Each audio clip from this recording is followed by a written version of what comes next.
Hi guys, welcome to my YouTube channel engineer Gupta official. आज हमारे साथ मौजूद हैं अलीगढ़ उत्तर प्रदेश से राज शर्मा जी। तो उनका सिलेक्शन हाल ही में एसएससी जेई के थ्रू एमईएस में हुआ है। तो बहुत बहुत बधाई हो राज जी आपको। Thank you sir, thank you. पूरी कहानी जानेंगे। राज जी से मैंने थोड़ा प्राइवेट बात की, उन्होंने ये बताया कि वो ऑलरेडी यूपीपीसीएल जेई, यूपी आर्मिनल जेई, आरपीएस और एसएससी जेई में सिलेक्टेड हैं। इसके अलावा ये आरआरबी जेई में भी इनका सिलेक्शन हुआ था। क्यों वहां पे जॉब नहीं कर रहे हैं, इसकी कहानी हम वीडियो में देखेंगे, तो वीडियो लास्ट तक देखिएगा। इसके अलावा ये आरपीएससी एएन और यूपीपीएससी एएन का एग्जाम दे चुके हैं और कॉन्फिडेंट हैं कि इनका सिलेक्शन हो जाएंगे। तो लगभग मान के चलिए 6 से 7 डिपार्टमेंट हैं जिनमें इनका सिलेक्शन पक्का है। वो सारी डिटेल हम देखेंगे, तो लास्ट तक आप वीडियो देखिएगा। तो बहुत बहुत बधाई हो राज जी। सबसे पहले हम आपकी एकेडमिक क्वालिफिकेशन जानना चाहेंगे कि आपने पढ़ाई कहाँ से की, डिप्लोमा कहाँ से किया या बीटेक कहाँ से किया आपने? जी सर, मैंने अपना डिप्लोमा सर अलीगढ़ मुस्लिम यूनिवर्सिटी से किया था और वहाँ पे उसको मैं टॉप प्रॉपर लिस्ट में था, तो मुझे डायरेक्ट बीटेक में एडमिशन मिला और वहीं से फिर हमने बीटेक पास आउट किया अपनी अलीगढ़ मुस्लिम यूनिवर्सिटी से। जी। तो कैसा इसको यानी कॉलेज का जो आपका, जैसे आप जी सर। टॉपर थे वहां पे, तो क्या कैसा पढ़ाई करते थे आप उस समय? सर कॉलेज लाइफ में तो बस यही था कि डिप्लोमा में हमें पता था कि अगर हम यहाँ टॉप करते हैं तो हमें बीटेक में सीट मिल जाएगी। तो हमने बस वही है कि अपने एकेडमिक लाइफ पे बहुत ध्यान दिया था डिप्लोमा में। जब फाइनली बीटेक में हमारा सिलेक्शन हो गया तो फिर हमने फोकस रखा अपना कि कॉम्पिटिटिव लाइफ में थोड़ा देखा जाए। तो फर्स्ट और सेकंड ईयर में हमने अब थोड़ा-सा एकेडमिक को साइड में करते हुए थर्ड ईयर से थोड़ा जेन्युइनली हमने प्रिपरेशन स्टार्ट करना शुरू कर दिया था। बुक्स से वगैरह से देखना शुरू कर दिया था। लेकिन फाइनल ईयर में आते-आते समझ में आया कि बुक्स को ज़्यादा ना देखते हुए हमारे नोट्स हैं या फिर अच्छे-अच्छे और भी हमारे पास सोर्स हैं आज के ज़माने में, जो कि हम उनको देखें तो ज़्यादा अच्छे से आपके मतलब सिविल समझ में आ सकती है ईज़िली। और फिर हमने धीरे-धीरे कोचिंग भी हमने जॉइन किया है, इस मास्टर कोचिंग किया था 2018 में। और उसके बाद गेट में हमने एग्ज़ाम दिया था 2018 में, उसमें हमारे 64 नंबर आए थे फर्स्ट अटेम्प्ट में। और लेकिन 64 पे पीएसयू थोड़ा मुश्किल हो जाता है। आईआईटी हमें मिल रहा था, एमटेक हमने नहीं लिया क्योंकि हमें विज़न क्लियर था सर। बहुत मोस्ट इम्पोर्टेंट थिंग यही होती है कि आप अपना विज़न क्लियर रखें कि करना क्या है। तो बस यही था, फिर कॉम्पिटिशन की हमने तैयारी उसकी शुरू कर दी। एक उसके बाद हमारा आरपीएससी एएन का एग्ज़ाम हुआ, तो वो हमारा अच्छा हुआ है और उम्मीद है कि उसमें सिलेक्शन मिल जाएगा। उसके बाद सर बट एक 1 साल हो गया बीटेक के बाद, लेकिन कोई सिक्योरिटी लाइफ में थी नहीं क्योंकि एईएन का भी रुक गया, अभी तक उनका नहीं आया है। तो थोड़ा स्ट्रगल फेज़ था वो लाइफ का कि कैसे इसको करें, और घरवालों का भी प्रेशर था और फाइनेंशियली है, फैमिली प्रॉब्लम्स हैं, चलती रहती हैं स्टूडेंट लाइफ में। बट सर एक ही चीज़ मुझे पता थी, जो मेरा मोटिवेशन है, लोग मुझसे पूछते भी हैं कि क्या है जो आप चलते रहे? तो मेरा मोटिवेशन सिर्फ़ एक ही था कि मैं कुछ कर भी नहीं सकता हूँ और। मैंने इंजीनियरिंग की है तो मैं इंजीनियरिंग ही करूँगा और इसी में कुछ करना है। उसके अलावा मैं कुछ नहीं कर सकता, मुझ पे आता भी नहीं है, मैं क्या करूँगा? कुछ नहीं कर पाऊँगा मैं। तो इसीलिए बस वही मैं किताबों को पढ़ना आसान समझता था और लग चलता रहा अपने। तो जब लॉकडाउन हुआ तो एसएससी का पेपर हो चुका था, जब तक आई थिंक 2019 के एंड में मेंस हमारा हो गया था और हम श्योर थे कि हमारा पेपर अच्छा हुआ है, कुछ ना कुछ ठीक हो ही जाएगा इसमें। यूपी आर्मिनल का भी हमने दिया था और उसका रिजल्ट आया था फरवरी में, तो हम डीबी देने गए वहाँ पे सर। आरआरबी जेईई का भी डीबी 15-20 दिन बाद था उनका, तो वो भी हम डीबी दे के आए हैं। लेकिन यूपी आर्मिनल में जब फाइनल लिस्ट आई उनकी तो 0.75 से हमारा वहाँ पे नहीं हो पाया यूपी यूपी आर्मिनल में। जी, जी। बट आरआरबी जेईई में हमारा हो गया था। फाइनली मेडिकल में जब हमें पता चला कि हमारा जो स्पेक्स है, चश्मे का नंबर थोड़ा ज़्यादा था, 4 से ऊपर था, तो उन्होंने हमें मेडिकली अनफिट किया, अदरवाइज़ हमारा स्कोर भी वहाँ पे बहुत अच्छा था। उसके बाद हम यूपीपीसीएल का भी जो रिसेंटली वैकेंसी गई है 23 जगह थी और किसी ने हमसे कहा कि मत दो इस एग्जाम को, 23 जगह में क्या हो जाएगा। बट हमने कहा ठीक है देखते हैं करके, और जब हम टेस्ट देने गए थे तो देख के डर लगता था कितने लोग आए हैं, कैसे हो पाएगा, नहीं हो पाएगा इसमें। बट हमने कहा ठीक है हमारी तैयारी है, हम देंगे थे इसको। तो हमने दिया और फाइनली जब उसका लिस्ट आई तो हमारे नंबर उसमें मतलब आ गया था, हमारा सिलेक्शन हो गया था। हमें बड़ी खुशी हुई कि 23 सीटों में हमने वैकेंसी निकाल ली थी। तो इससे मेरे जो दोस्त वगैरह हैं वो भी बहुत मोटिवेट होते हैं कि जब राज शर्मा कर सकता है तो हम क्यों नहीं कर सकते। तो आज मेरे फ्रेंड्स में एक नंबर जो होता है वैकेंसी का, चाहे वो 10 हो, 5 हो, 12 हो या 10 या 100 से ऊपर हो, कोई फ़र्क नहीं पड़ता। वो सारे फॉर्म डालते हैं। उनको ये एक पहले जो एक डर था कि यार वैकेंसी कम है, नहीं हो पाएगा, वो अब नहीं है मेरे फ्रेंड्स में। क्योंकि उन्होंने देखा कि राज ने निकाल लिया तो हम क्यों नहीं निकालेंगे। फाइनली डीबी उसका आया हमारे लिए, यूपी पीसीएल जेई का। तो डीबी था 29 सितंबर का, ठीक है। हमारा स्कोर उसमें था 137 आउट ऑफ 200। 29 सितंबर का डीबी था और 3 अक्टूबर का एसएससी जेई मेंस का डीबी था। तो अब हमें सर 24 सितंबर को पता चला डेंगू हो चुका है, तो हम हॉस्पिटलाइज्ड हो गए। हमने काफ़ी डॉक्टर से रिक्वेस्ट की, सर हमारा 29 को डीबी है यूपी पीसीएल जेई का और 3 अक्टूबर को है एसएससी जेई का, तो प्लीज़ सर हमें अच्छे से ट्रीट कर दीजिए। बट ऐसा हुआ नहीं, आप जानते हैं डेंगू का तो बस यही है। तो 29 को जब हमने टेस्ट कराई अपनी रिपोर्ट, तो हमें 40,000 प्लेट्स थी हमारे पास। तो उन्होंने, डॉक्टर ने हमें सलाह दी कि आपकी जान की मतलब रिस्क है इसमें लाइफ का।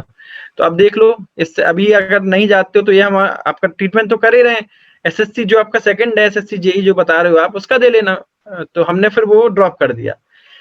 यूपी पीसीएल जेई हम फिर नहीं गए डीबी देने और हमने एसएससी जेई मेंस को चुना, क्योंकि हम फुल्ली श्योर थे। श्योर तो यहाँ पे भी थे, बट यही था कि नहीं जा सकते थे, 40,000 प्लेट पे सही नहीं था।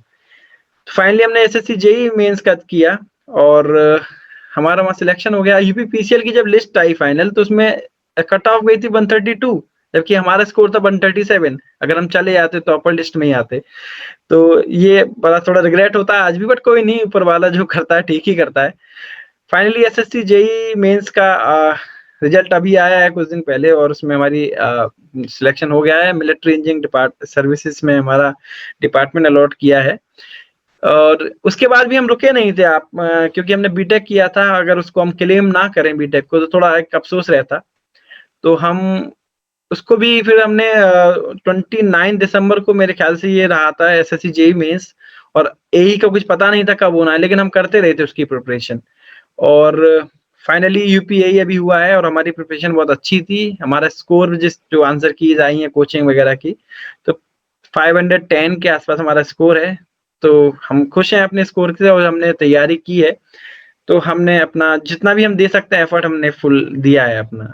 तो देखते हैं बाकी। यूपीएससी का जब रिजल्ट आएगा उसके बाद तो इंटरव्यू भी है उसमें। इंटरव्यू के बाद जी जी, सिलेक्शन होता है तो मैं फिर से आपका इंटरव्यू लूंगा। Thank you sir, thank you.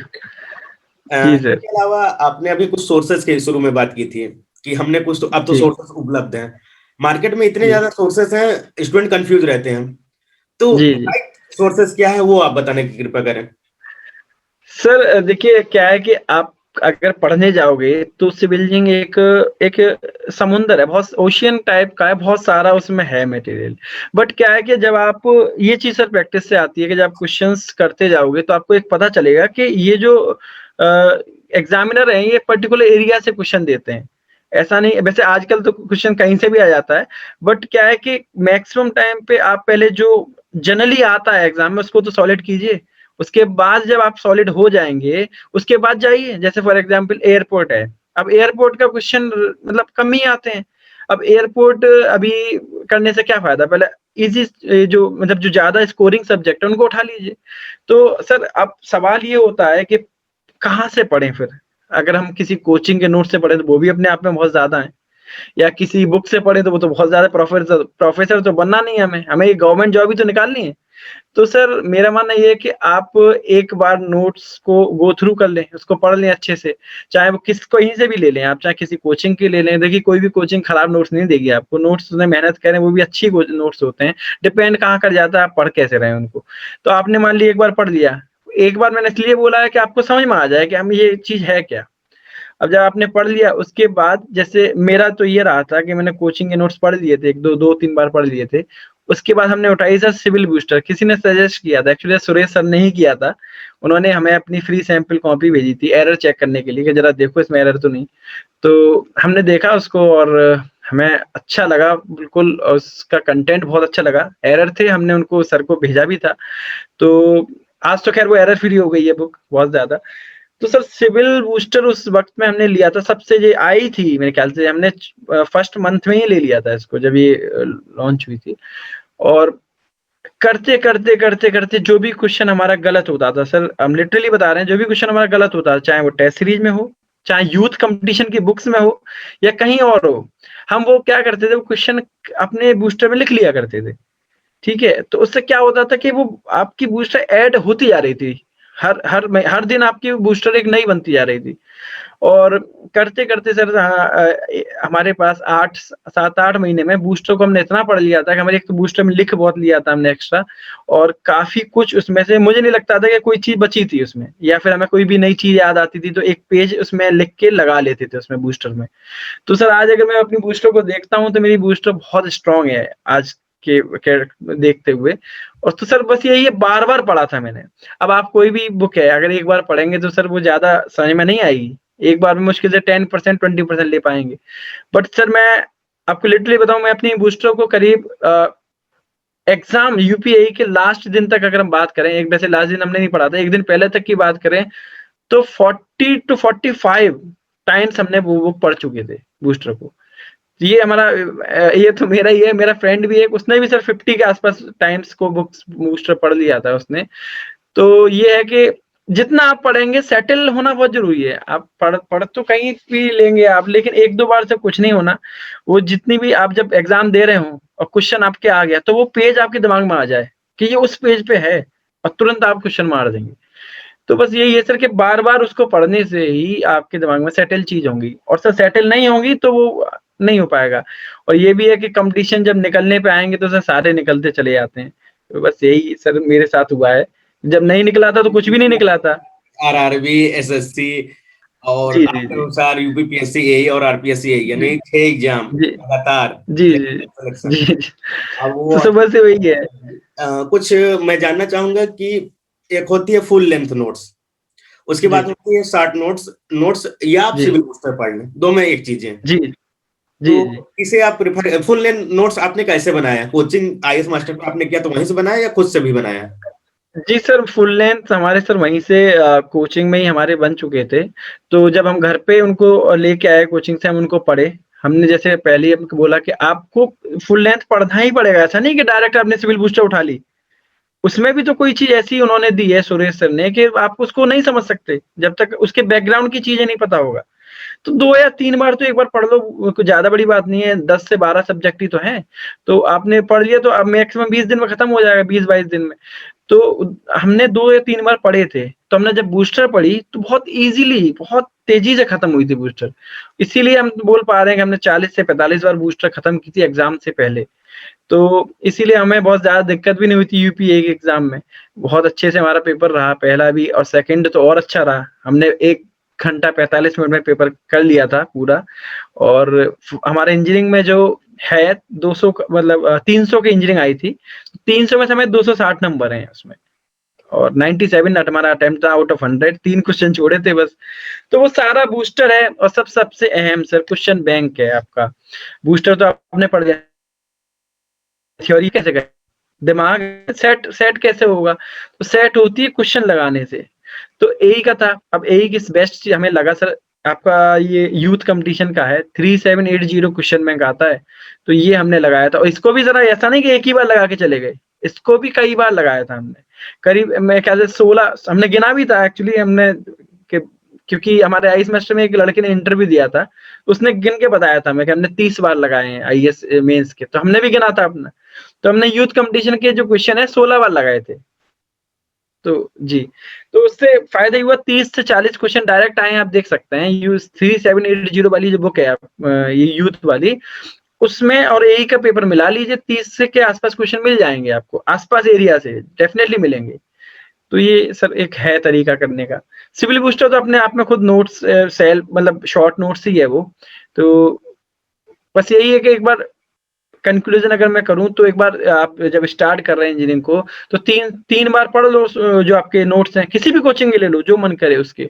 उसके बाद आप आ जाओ बूस्टर पे, और जो गलती होती चली जाए बूस्टर में लिखते चले जाओ। बूस्टर में अगर जगह कम पड़ती है, तो पेज लगा लो एक्स्ट्रा, ठीक है? आप डेफ़िनिटली आप यकीन कीजिए, लिटरली आप बोल रहा हूँ, अगर अच्छे से प्रिपरेशन की रिलीजियसली प्रिपरेशन की है आपने, तो 5 महीने में आपकी बूस्टर चमकती हुई हो जाएगी। उसके कोई भी बंदा फिर सिलेक्शन रुकना ही नहीं है कहीं आपका।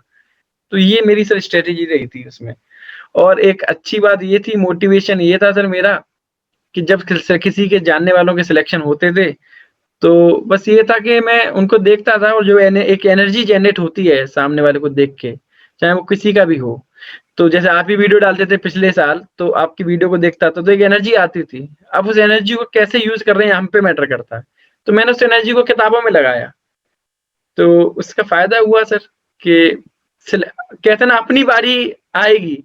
तो बस वही है, मेरी बारी का मैंने वेट किया कि मेरा भी एक दिन टाइम आएगा। और सर देखिए आप आज मेरा इंटरव्यू कर रहे हैं, तो इसके लिए थैंक यू बहुत-बहुत।